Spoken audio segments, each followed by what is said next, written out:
નમસ્કાર. ચાલો આજે આપણે બારેજા ધામમાં મેલડી માતાજી દ્વારા અપાયેલા એક બહુ જ ઊંડા આધ્યાત્મિક પ્રવચનને સમજીએ. આ એ વાત છે જે આપણા જીવનના કદાચ સૌથી મોટા સવાલનો જવાબ આપે છે. આપણામાંથી ઘણાને આ સવાલ થતો હશે ખરું ને કે આપણે આટલી ભક્તિ કરીએ છીએ, ઘરમાં રોજ દીવાબત્તી, પૂજાપાઠ બધું જ થાય છે, તોય તકલીફો કેમ પીછો નથી છોડતી? આજના વિશ્લેષણમાં આ જ ગૂંચ ઉકેલવાની કોશિશ કરીશું, જે કદાચ આપણી આંખો ખોલી નાખશે.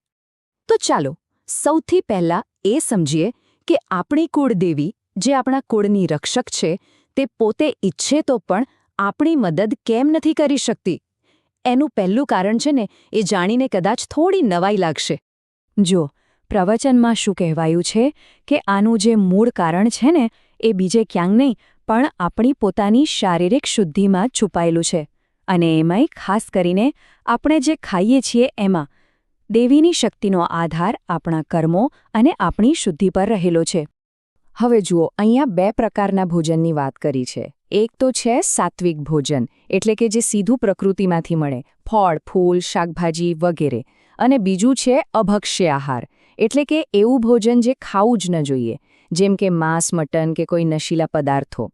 આ બધું શું કરે? આપણી જીભને અશુદ્ધ કરે છે. આ વાત છે ને બહુ જ ઊંડી છે. મતલબ કે આપણે શું ખાઈએ છીએ અને આપણને માતાજીની કૃપા મળે છે કે નહીં, એ બંને વચ્ચે સીધો સંબંધ છે. એટલે જ જીભની શુદ્ધિને સુખ તરફનું પહેલવહેલું અને સૌથી અગત્યનું પગથિયું ગણવામાં આવ્યું છે. સારું, તો આ તો થઈ શારીરિક શુદ્ધિની વાત. હવે આવીએ બીજા એક મોટા અવરોધ પર. અને આ અવરોધ શારીરિક નથી પણ માનસિક છે. એ છે વહેમ અને ડર, જે આપણને સાચા રસ્તેથી ભટકાવી દે છે. ઘણીવાર આપણે એવું સાંભળતા હોઈએ છીએ કે પછી મનમાં એવો ડર પેસી જાય છે કે અરે કોઈકે અમારા પર કંઈક કરાવી દીધું છે, અથવા તો અમારી કુળદેવીને કોઈકે બાંધી દીધી છે. અને આ ડર જ છે જે આપણને અંદરથી ખોખલા કરી નાખે છે. પણ એક મિનિટ જરા વિચારો તો ખરા, આખી જગતની જે જનની છે, જે આપણી માં છે, એને કોઈ તાંત્રિક કે ભૂવો બાંધી શકે ખરો? આ સવાલ સીધો આપણા ડરના મૂળ પર જ ઘા કરે છે. હકીકતમાં આ બધા વહેમ આપણા મગજની જ પેદાશ છે. એટલે કહેવાનો મતલબ એ જ છે કે જો આપણું આચરણ શુદ્ધ હોય અને શ્રદ્ધા સાચી હોય, તો પછી બીજા કોઈ ડરામણા વિધિ-વિધાન કે દોરા ધાગાની જરૂર જ નથી પડતી. સાચી ભક્તિને આવા કોઈ દેખાડાની જરૂર હોતી નથી. આપણી શ્રદ્ધા જ આપણી સૌથી મોટી ઢાલ છે. ચાલો, તો આપણે સમસ્યાઓ તો જોઈ લીધી, જીભની અશુદ્ધિ અને મનનો વહેમ. પણ હવે વાત કરીએ એના ઉપાયની. પ્રવચનમાં એક બહુ જ સરસ પ્રેક્ટિકલ રસ્તો બતાવ્યો છે, અને એ પણ એક મસ્ત ઉદાહરણ સાથે. પણ એ ઉપાય સમજવા માટે પહેલાં પુણ્યનો કોન્સેપ્ટ સમજવો પડશે. પુણ્ય એટલે શું? આપણા સારા કર્મોનું ફળ. તમે એને એક પ્રકારનું આપણું સ્પિરિચ્યુઅલ બેંક બેલેન્સ સમજી લો, જે આપણે સારા કામ કરીને જમા કરીએ છીએ. અને આ બેંક બેલેન્સવાળું ઉદાહરણ છે ને, એકદમ પરફેક્ટ છે. જેમ કે જો આપણા બેંક એકાઉન્ટમાં પૈસા જ ના હોય તો બેંક આપણને લોન આપે ખરી? ના જ આપે ને. બસ એ જ રીતે જો આપણા પુણ્યના ખાતામાં બેલેન્સ જ ના હોય તો પછી દેવી દેવતા પણ ક્યાંથી મદદ કરે? તો સવાલ એ છે કે આ આધ્યાત્મિક બેલેન્સ વધારવું કઈ રીતે? એનો રસ્તો પણ બતાવ્યો છે. પહેલું, ગુપ્ત દાન કરો. મતલબ કે એક હાથે આપો તો બીજા હાથને પણ ખબર ન પડવી જોઈએ.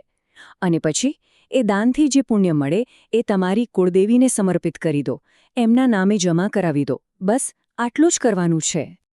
હવે જ્યારે આપણે આવું કરીએ છીએ ને, આપણા પુણ્ય માના ચરણોમાં ધરીએ છીએ, ત્યારે શું થાય છે ખબર છે? એનાથી માનું સત વધે છે, એમની શક્તિ વધે છે. અને જ્યારે માં પોતે શક્તિશાળી બને, પછી એ સામે ચાલીને આપણા દુઃખ દૂર કરવા આવે છે. આપણે કહેવા જવાની પણ જરૂર નથી પડતી. તો જીભની શુદ્ધિ, વહેમથી મુક્તિ અને પુણ્યનો બેંક બેલેન્સ, આ બધું ભેગું થઈને સુખનો સાચો રસ્તો કઈ રીતે બને છે? ચાલો એ જોઈએ. આ ખરેખર તો એક સંપૂર્ણ જીવનશૈલી છે.